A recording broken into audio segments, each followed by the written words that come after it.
భద్రంతే పాణిం గృహ్ణీష్వ పాణినా అని. ఓ రామచంద్రమూర్తి, ఇప్పటి వరకు ఈ కుమార్తె నా ఇంట్లో కొడుకుగా మెలిగినటువంటి ఈ కుమార్తెని నీకు దానం ఇస్తున్నానయ్యా అని చెప్పి ఆయన దానం చేశాడు.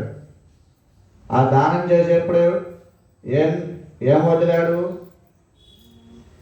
చాలామంది కన్యాదానం అనగానే ఆవు పాలు తీసుకొస్తూ ఉంటారు, కానీ అది తప్పు.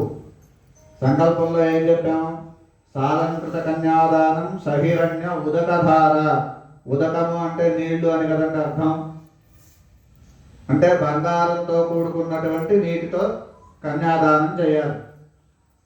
అట్లా జనక మహారాజు ఆ బంగారంతో కూడుకున్నటువంటి మంత్రపూతమైనటువంటి నీటితో సీతామ్మవారి చేతిలోంచి, రామచంద్రమూర్తి చేతిలోంచి ఆ నీళ్లు జారి నేల మీద పడగానే అక్కడ ఉండేటువంటి వాళ్ళందరూ కూడా సాధు సాధ్వితి దేవానాం వదతాం తదా అని, అక్కడికి వచ్చినటువంటి దేవతలు మహర్షులు అందరూ కూడా సీతారామ కళ్యాణాన్ని చూసి సాధు సాధు అంటే చాలా బాగుంది, చాలా బాగుంది అని మెచ్చుకున్నారు.